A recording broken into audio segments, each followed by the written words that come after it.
അപ്പൊ ഈ ജാതീയതയെ അതിജീവിക്കാൻ ശ്രമിച്ചുകൊണ്ടിരിക്കുകയാണ് ഹിന്ദു സമൂഹം. ആ അതിജീവനത്തിനെ പോസിറ്റീവായി കാണാതെ പൊളിറ്റിക്കലി കറക്റ്റായി നമ്മൾ സംസാരിച്ചിട്ട് കാര്യമില്ല. വ്യത്യസ്ത ജാതികൾ ഇന്നും വിഘടിച്ചാണ് നിൽക്കുന്നത്. ഇന്ത്യയിൽ പലപ്പോഴും വി കാസ്റ്റ് അവർ വോട്ട്സ് എന്ന് പറയുന്ന പോലെ വി വോട്ട് അവർ കാസ്റ്റ് ആണ് നിൽക്കുന്നത്. ഒറ്റ കാര്യം ഞാനിങ്ങനെ കാട് തല്ലാൻ എനിക്ക് താല്പര്യമില്ലാത്തതുകൊണ്ടാണ്. ഈ സുരേഷ് ഗോപി ജീവിക്കുന്നത് 1940കളിലോ 50കളോ ആണെന്ന് കരുതട്ടെ. ഇങ്ങനെ ഒരു വാക്ക് പറഞ്ഞാൽ സുരേഷ് ഗോപിയെ കേരളീയ സമൂഹം എങ്ങനെയായിരിക്കും നേരിടുക? ശ്രീ സുരേഷ് ഗോപി അടക്കമുള്ളവർ അദ്ദേഹത്തിന്റെ പ്രവർത്തനങ്ങളെ അങ്ങ് ആലോചിച്ചാൽ മതി. അദ്ദേഹം എം പിയും രാഷ്ട്രീയക്കാരനും ആകുന്നതിന് മുമ്പ് നമ്മുടെ പിന്നോക്ക വിഭാഗങ്ങൾ, പ്രത്യേകിച്ച് ദളിത്, SC ST വിഭാഗങ്ങൾ പെടുന്ന സ്ഥലങ്ങളിൽ അദ്ദേഹം ചെയ്ത സേവനങ്ങൾ നിസ്തുലമാണ്. അദ്ദേഹം ഒരു രാജാവിനെ പോലെ അത്തരം സ്ഥലങ്ങളിൽ എഴുന്നള്ളുന്നു, അദ്ദേഹത്തിന്റെ ഔദാര്യം നൽകുന്നു.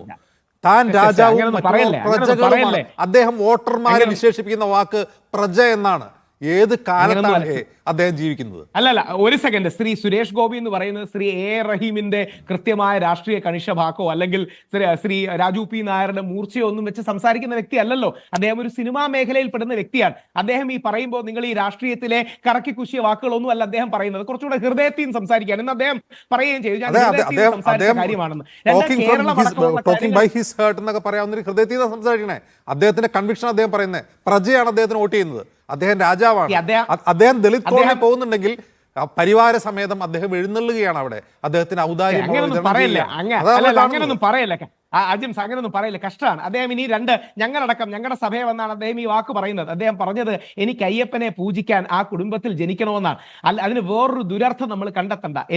ഞാൻ വലിയ വിശ്വാസിയാണ്. അദ്ദേഹം അയ്യപ്പനെയും അള്ളാഹുവിനെയും ഒരേപോലെ, അല്ലെങ്കിൽ കൃഷ്ണനെയും കർത്താവിനെയും ഒരേപോലെ ആദരിക്കുന്ന വ്യക്തിയുമാണ്. അതുകൊണ്ടാണ് അദ്ദേഹം ഒരുപാട് പള്ളികളിലും പോകുന്നത്. അപ്പോൾ അദ്ദേഹത്തിന്റെ വാക്കുകളിൽ ഏതെങ്കിലും തെറ്റായ വാക്ക് മാത്രം എടുത്തു വെച്ച് ആ മനുഷ്യനെ കരിവാരി തേക്കുന്നതിൽ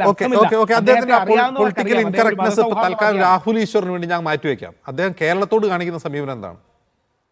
അദ്ദേഹം കേരളത്തോട് എന്ത് സമയം, ഞാൻ നേരത്തെ ശ്രീ A റഹീംജിയുടെ വാക്കുകൾ കേൾക്കുകയുണ്ടായി. കേരള സ്റ്റോറി അടക്കമുള്ളവർ, നമ്മുടെ പ്രധാനമന്ത്രി അടക്കമുള്ളവരിൽ നിന്ന് പ്രൊമോട്ട് ചെയ്തല്ലോ. സുരേഷ് ഗോപി കേരള സ്റ്റോറി ആക്റ്റീവായി പ്രൊമോട്ട് ചെയ്യുന്നത് നമ്മൾ എവിടെങ്കിലും കണ്ടോ? പ്രധാനമന്ത്രിയുടെ അടിമയാവാൻ ഞാൻ തയ്യാറാണെന്ന് പ്രഖ്യാപിച്ചാളാ സുരേഷ് ഗോപി. നിങ്ങൾ ഈ പറഞ്ഞ പ്രൊമോട്ട് ചെയ്ത പ്രധാനമന്ത്രിയുടെ അടിമയാവാൻ ഞാൻ തയ്യാറാണ് എന്ന് പറഞ്ഞയാളാണ് സുരേഷ് ഗോപി. അദ്ദേഹം സംസാരിക്കുന്നതിന്റെ ഭാഷ ഈ രാഷ്ട്രീയക്കാരന്റെ കണിശതയുള്ള ഭാഷയല്ലെന്ന് നമുക്ക് എല്ലാം അറിയാലോ. ഇനിയിപ്പോ അല്ലെന്ന് ആണെന്ന് പറയണോ? അല്ല. ഇനി അദ്ദേഹം ഒരു എല്ലാം തികഞ്ഞ രാഷ്ട്രീയക്കാരനാവാൻ എത്ര വർഷം എടുക്കും? 10 കൊല്ലമായിട്ട് അദ്ദേഹം ജനപ്രതിനിധിയാണ്. അദ്ദേഹം രാഷ്ട്രീയക്കാരനല്ല. അതാണ് അതിന്റെ കൗതുകം. അദ്ദേഹം രാഷ്ട്രീയക്കാരനല്ല. പലപ്പോഴും ഹൃദയത്തിൽ വരുന്ന പറയുന്ന ദേഷ്യം വന്നാൽ ദേഷ്യം കാണിക്കുന്ന, ഇറിറ്റേഷൻ വന്നാൽ ഇറിറ്റേഷൻ കാണിക്കുന്ന, സ്നേഹം വന്നാൽ സ്നേഹം കാണിക്കുന്ന ഒരു സാധാരണ മനുഷ്യനാണ്. അദ്ദേഹം രാഷ്ട്രീയക്കാരനല്ലാത്തതുകൊണ്ടാണ് തൃശ്ശൂരിൽ നിന്ന് ജയിച്ചത്. അദ്ദേഹം ഈ സമവാക്യങ്ങൾ നോക്കാതെ രാഷ്ട്രീയത്തിനപ്പുറം നിൽക്കുന്നതുകൊണ്ടാണ്. ഒരു കാര്യം കൂടെ പറഞ്ഞ് അവസാനിപ്പിക്കാം. അദ്ദേഹം ആദ്യം എഴുതിയ പോസ്റ്റ് എന്താ? തൃശ്ശൂരിലെ മതേതര ജനങ്ങൾക്ക്, തൃശ്ശൂരിലെ സെക്കുലറായ ജനങ്ങൾക്ക് എന്റെ പ്രണാമം. അദ്ദേഹം